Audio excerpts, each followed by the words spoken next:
রাসূল তো এতিমদের সর্দার। পৃথিবীর কোন এতিম যেন বলতে না পারে নবীজি আমার ব্যাপারে কি বলবেন, আমি তো এতিম মানুষ, আর তিনি আমার ব্যাপারে কিভাবে আমার দরদ বুঝবেন। নবীজিকে আল্লাহ পাক কেমন এতিম বানালেন, সমস্ত দুনিয়ার এতিমদের সর্দার বানালেন। মায়ের পেটে যখন তিনি ছিলেন 6 মাসের সময় মায়ের পেটে থাকাকালীন বাপের এতিম হয়ে গেলেন। যখন প্রসব বেদনা শুরু হয়েছে মায়ের, দুনিয়ায় যখন তিনি আসবেন, হযরতে আমেনা ঘরের ভিতরে বসে তার অবস্থাটা কি? এই সন্তান পৃথিবীতে আসতে পরে যিনি সবচাইতে বেশি খুশি হবেন তিনি তো আজ দুনিয়ায় নাই। মনের ভিতরে কত কষ্ট। আল্লাহ রাব্বুল আলামিন তার হাবিবকে দুনিয়া আনলেন। রাসূলের দাদা ঘরের সামনে তাঁবুর সামনে দাঁড়ায়া তায়েফ থেকে আগত সাদিয়া গোত্রের লোকদেরকে বলতেছেন, এই ঘরের ভিতরে একটা এতিম বাচ্চা আছে, বেশি টাকা কড়ি দেওয়া যাবে না, যদি দয়া হয় নিয়ে যাও। গরিব মানুষ, এতিম মানুষ দেখে শুনে কেউ আর নিতে চায় না। সবশেষে এলেন ভাগ্যবতী মেয়ে, ভাগ্যবতী মহিলা হযরতে হালিমাতুস সাদিয়া, তিনি এসেছেন। কোনো ছেলে পেলে পায় নাই, সকলের শেষে তিনি এসেছেন। আব্দুল মুত্তালিব বলছেন, এই ঘরের মধ্যে একটা এতিম বাচ্চা আছে, দয়া হলে নিয়ে যেতে পারো। তিনি স্বামীর সঙ্গে পরামর্শ করলেন, এরপরে বললেন, যদি দেখতে অন্তত ভালো হয়, মন যদি ভালো লাগে নিয়ে যাব, একেবারে খালি হাতে ফিরে যাওয়ার চাইতে তো ভালো। হযরতে হালিমা বলেন, আমি ঘরের মধ্যে প্রবেশ করলাম, মা আমেনার কোল থেকে শিশু মুহাম্মদ সাল্লাল্লাহু আলাইহি ওয়াসাল্লামকে যখন আমি কোলে নিলাম, আমি হুজুরের চেহারার দিকে নজর করে দেখলাম, আমার কাছে মনে হলো যেন পূর্ণিমার চাঁদটা আমার কোলে ধরা দিয়েছে। রাসূল কি শিশু মুহাম্মদ সাল্লাল্লাহু আলাইহি ওয়াসাল্লাম কি যখন নিয়ে বাড়ির দিকে রওনা হলাম, যে গাধা আমার সকলের পেছনে এসেছে সেই গাধা এখন সকলের আগে ছুটে চলে যায়। এরপরে বাড়ি যখন নিয়ে গেলাম, কুয়ায় পানি বাড়লো, গাছে ফসল বাড়লো, খেজুর গাছে খেজুর বাড়তে লাগলো, জমিনে ফলন বেড়ে গেল। রাসূলের দুধ বোন সাইমা রাসূলকে নিয়ে মুহাম্মদ সাল্লাল্লাহু আলাইহি ওয়াসাল্লাম তাকে দোলনা নিয়ে দোল দিতেছে। কি আশ্চর্য অবস্থা! সাইমা তাকে দোল দিচ্ছে আর বলতেছে, বেঁচে থাকুক মুহাম্মদ সাল্লাল্লাহু আলাইহি ওয়াসাল্লাম, সে দীর্ঘজীবী হোক। কবি লিখতেছেন, কি আশ্চর্য কথা! বেদুইন বালিকা কারে নিয়ে দোল দেয় সে কি তা জানে? বিশ্বনবী মুহাম্মদ রাসূলুল্লাহ সাল্লাল্লাহু আলাইহি ওয়াসাল্লাম এভাবে এতিম অবস্থায় জীবন তার শুরু হলো। যখন তিনি ফিরে এলেন 6 বছর বয়সের সময়, যখন মায়ের কাছে তিনি ফিরে এসেছেন, প্রতিদিন তিনি খেলা দেখতে যান ময়দানে। ইতিহাসের মধ্যে লেখা হয়েছে, মা প্রতিদিন সন্ধ্যার সময় তাকে ফিরে পান। আজকে সন্ধ্যা হয়ে গেছে, শিশু মুহাম্মদ সাল্লাল্লাহু আলাইহি ওয়াসাল্লাম বাড়ি ফেরেন না। কারণ কি? কেন বাড়ি ফেরে না? সন্ধ্যার দিকে তিনি চলে গিয়েছেন পাহাড়িয়া ময়দানে, যে দেখেন ধুধু করতেছে, চতুর্দিকে সন্ধ্যা হয়ে গেছে, অন্ধকার হয়ে গেছে, কোনো ছেলে পেলে নাই, কেউ নাই। পাহাড়ের পাদদেশে বসে শিশু মুহাম্মদ সাল্লাল্লাহু আলাইহি ওয়াসাল্লাম কাঁদতেছেন। মা প্রশ্ন করলেন, বাবারে, সন্ধ্যা উত্তীর্ণ হয়ে গেল, কেন একা একা বসে বসে কাঁদো? তিনি বলছেন, মাজি, আজ কদিন খেলা দেখতে আসলাম ময়দানে, প্রতিদিন দেখি যখন সন্ধ্যা হয়ে যায় মুরব্বী শ্রেণীর কিছু লোক আসে, ছেলেকে নাম ধরে ডাক দেয়, ছেলেরা দৌড়ে তার বাবার কাছে চলে যায়, আর বাবা ছেলেকে কোলে নিয়ে মুখে চুমা দিয়ে বাড়ির দিকে নিয়ে যায়। আমি আজ কদিন পর্যন্ত এই ময়দানে এলাম, কোনদিন সন্ধ্যা বেলায় তো কেউ এসে আমাকে মুহাম্মদ বলে একটা ডাক দিল না। আমার আব্বা কি নাই? আল্লাহ রাব্বুল আলামিন বলেন, আলাম ইয়াজিদকা ইয়াতীমান ফাআওয়া, এরকম এতিম অবস্থায় পেয়ে আমি কি আপনাকে আশ্রয় দেই নাই? আপনাকে আমি পেয়েছি এতিম অবস্থায়, এরপরে আমি আপনারে আশ্রয় দিলাম। ওয়া ওয়াজাদাকা দাল্লান ফাহাদা, এরপরে আমি আপনাকে পথ হারা পেলাম, আমি আপনাকে পথের দিশা দিয়া দিলাম। ওয়া ওয়াজাদাকা আইলান ফাআগনা, এরপরে আমি আপনাকে দরিদ্র অবস্থায় পেয়েছি, তারপরে আমি আপনার দারিদ্র মুক্ত করেছি আপনাকে। সুতরাং ফাআম্মাল ইয়াতীমা ফালা তাকহার ওয়া আম্মাস সাইলা ফালা তানহার ওয়া আম্মা বিনি'মাতি রাব্বিকা ফাহাদ্দিস। সুতরাং নবী, এতিমের প্রতি নির্মম ব্যবহার করো না, এতিমের প্রতি ভালো ব্যবহার করো, নির্মমতা দেখাইও না। আর ভিক্ষুকতে ধমক দিও না, রূঢ়তা দেখিও না, আর আল্লাহর নিয়ামতের প্রশংসা করো। বহুত মানুষ আছে এতিমরে গলায় ধাক্কা দেয়। মানুষ যখন ভিক্ষা নিতে আসে, গরিব মানুষ ভিক্ষা চাইতে আসছে, ওই মেয়ে আত্মহত্যা জানো, দোয়া কুনুত জানো, বাড়ি যেয়ে কাজ করবা, এই সব আজে বাজে কথা বলে ভিক্ষা দেয় না। সাইলকে ধমক দিতে রাসূল করিম সাল্লাল্লাহু আলাইহি ওয়াসাল্লাম নিষেধ করেছেন, সাইলকে ধমক দিও না। গাড়িতে বসে যাচ্ছেন সাহেব, ট্রাফিক মোড়ে যখন সিগন্যাল জ্বললো, গাড়িগুলি দাঁড়ায় গেল, ফকির এসেছে, হাত নাই পাও নাই, বুড়া মানুষ, একটা পয়সা বার করে না। আবার এই মানুষটি ওই ফকিরকে ধমক দিয়া বার করে দিল। এরপরে এই লোকটি যখন কোনো মাজারের কাছে পৌঁছে গেল, 500 টাকার কড়কড়ে নোটটা ফেলে দিল। বলেন টাকা দরকার কার? মরা মানুষের না জিন্দা মানুষের? কার দরকার? যার টাকা দরকার ছিল তারে দেওয়া হলো না, যার দরকার নাই তারে দেওয়া হলো। এরপরে লোকটা না খেয়ে যখন মারা গেল, পথের ফকির, রাস্তার ফকির, না খেয়ে মারা গেছে।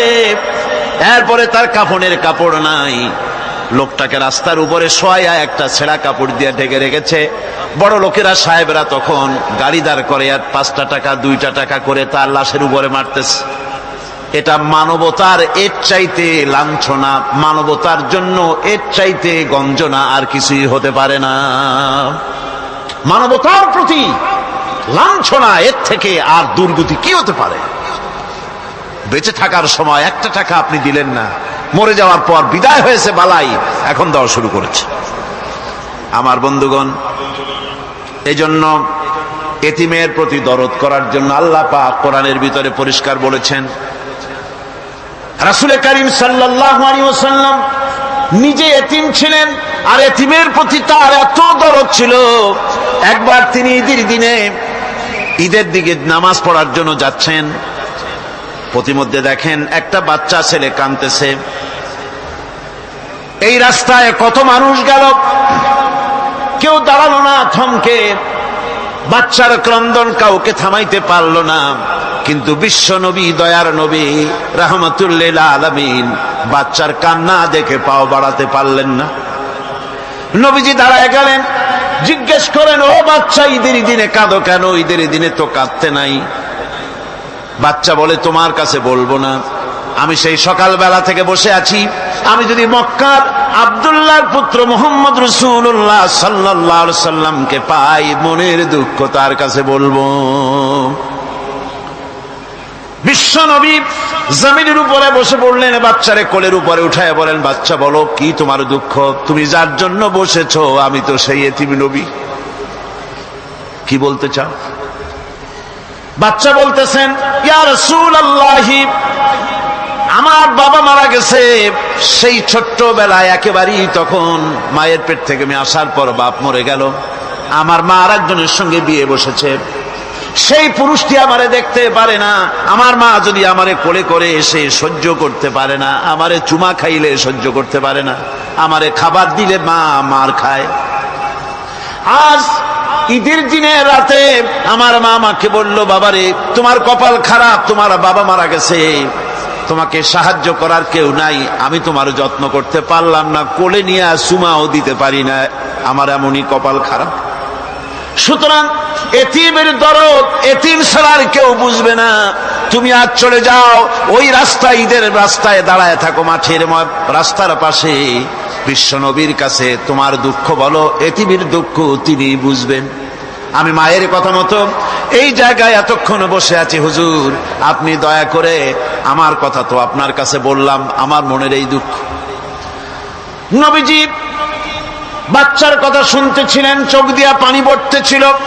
বাচ্চাকে বুকের সঙ্গে জড়িয়ে ধরে নবীজি বলেন, ও এতিম, মুহাম্মদ সাল্লাল্লাহু আলাইহি ওয়াসাল্লাম যদি তোমার পিতা হন আর হযরতে আয়েশা যদি তোমার মা হয়ে যায়, বলো তোমার মনের দুঃখ মেটে নাকি? ছেলে ডুকরে কেঁদে উঠলো আর বলল, ইয়া রাসূলুল্লাহ, হে আপনি যদি আমার পিতা হন আর আয়েশা যদি আমার মা হয়ে যায়, এর থেকে বড় সৌভাগ্যের আমার তো আর কিছুই নাই। নবীজি এতিমকে বাড়ি নিয়ে গিয়ে হযরতে আয়েশার হাতে তুলে দিয়ে বললেন, আয়েশা রে, পবিত্র ঈদের দিনে আল্লাহ রাব্বুল আলামিন তোমার জন্য একটা উপহার পাঠিয়েছেন, এটা যত্ন করো। এতিমের প্রতি দরদ রাখার জন্য আল্লাহ রাব্বুল আলামিন বলেছেন, এতিম, মিসকিন, বিধবা, অসহায় লোক, তাদের প্রতি যাতে করে মুসলিম সমাজ লক্ষ্য রাখে, সেজন্য আল্লাহ পাক নির্দেশ করেছেন। বুখারী এবং মুসলিম শরীফের হাদিসে এসেছে, আস-সাই আলাল আরমালাত ওয়াল মিসকিন কাস-সাই ফি সাবিলিল্লাহ।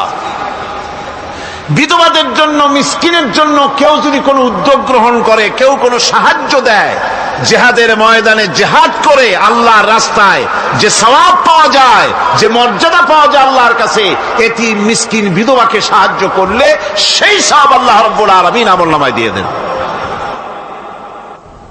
আমাদের প্রিয় নবী এতিম মিসকিনদের খুবই ভালোবাসতেন তার নিজের চাকর হযরত যায়েদ ও আনাস রাদিয়াল্লাহু তাআলা আনহুকে। সে সম্পর্কে এখন আলোচনা করা হচ্ছে। তার চরিত্রই প্রমাণ করে, নবীদেরকে বায়নাত দেওয়া হয়েছে, এমন চরিত্র আচার আচরণ দেওয়া হয়েছে যাতে করে লোকেরা অভিভূত হয়ে যায়, আকৃষ্ট হয়ে যায়।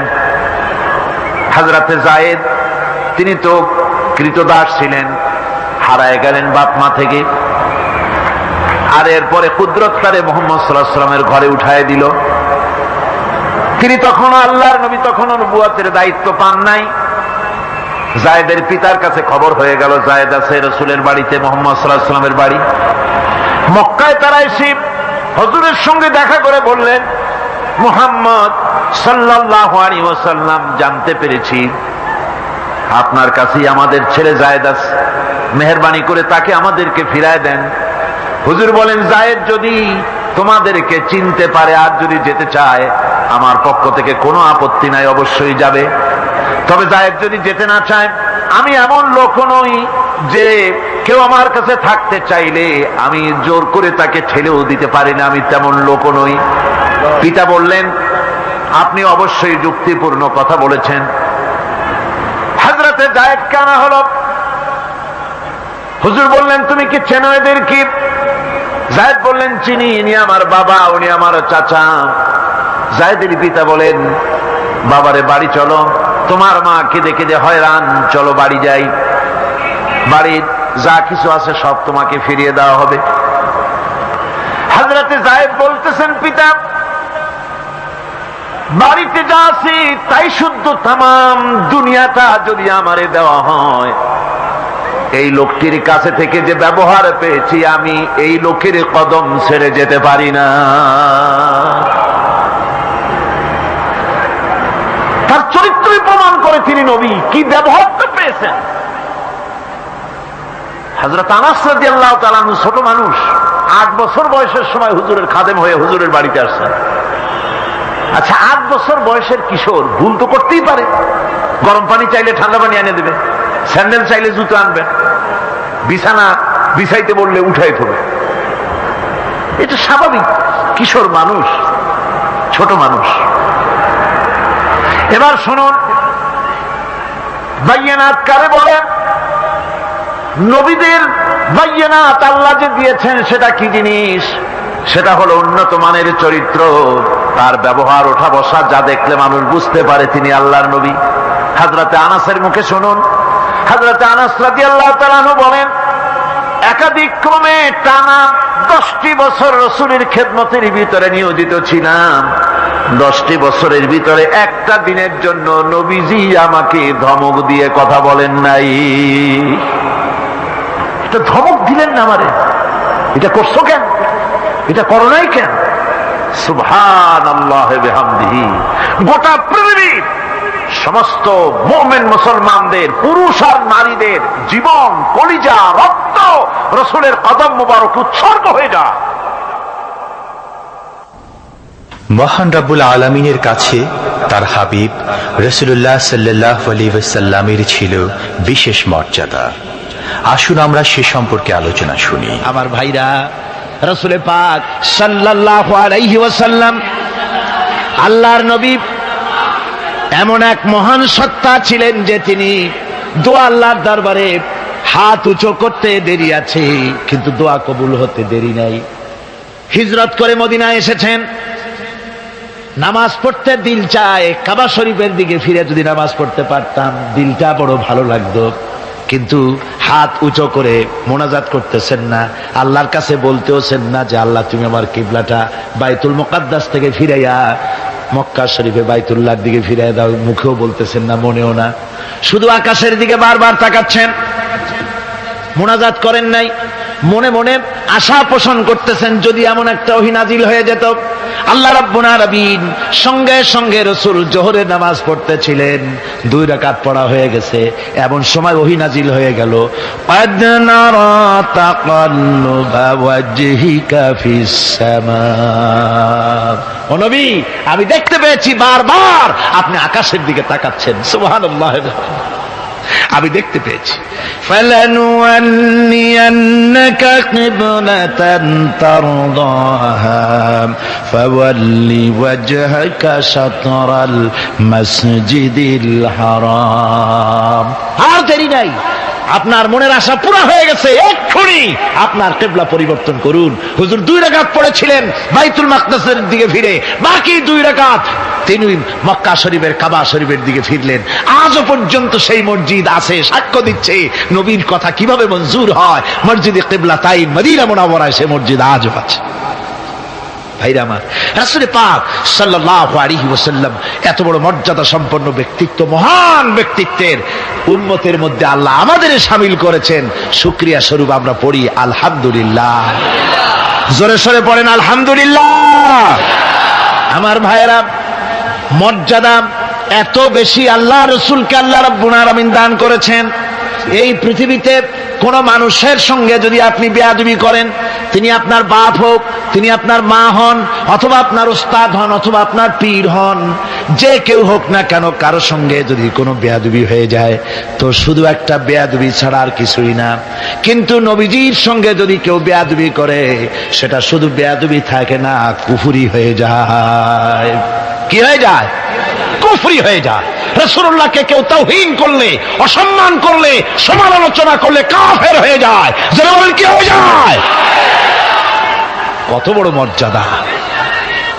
রাসূল পাক সাল্লাল্লাহু আলাইহি ওয়াসাল্লাম, তার সামনে সাহাবায়ে কেরাম বসা, হুজুর কথা বলছেন, সাহাবায়ে কেরাম তারাও কথা বলছেন। কথা বলতে বলতে এক পর্যায়ে সাহাবীদের গলার আওয়াজ বড় হয়ে গেছে, হুজুরের গলার আওয়াজ শোনা যায় না, সাহাবীদের গলার আওয়াজটা বড় হয়ে গেল। আল্লাহ রাব্বুল আলামিন এতটুকু বরদাস্ত করলেন, আমার নবীর গলার আওয়াজের চাইতে তোমাদের আওয়াজ বড় হলো কেন? সঙ্গে সঙ্গে ওহী নাজিল হয়ে গেল। আল্লাহ রাব্বুল আলামিন বলেন, ইয়া আইয়ুহাল্লাযীনা আমানু লা তারফাউ আসওয়াতাকুম ফাওকা সাওতিন নবী।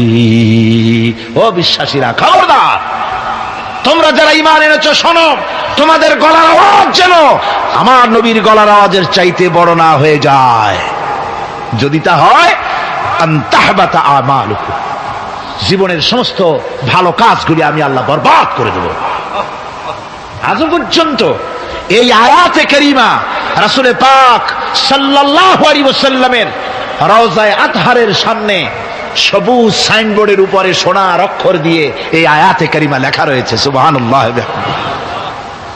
সর্বকালের, সর্বযুগের সর্বশ্রেষ্ঠ মহামানব, সর্বশ্রেষ্ঠ বিশ্বনবী, আল্লাহর পরে যার মর্যাদা, তিনি হচ্ছেন মুহাম্মদ রাসূলুল্লাহ সাল্লাল্লাহু আলাইহি ওয়াসাল্লাম।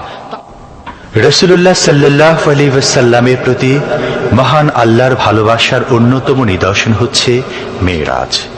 এর মাধ্যমে আল্লাহ রাব্বুল আলামিন তার বন্ধুকে নিজের সান্নিধ্যে নিয়েছিলেন।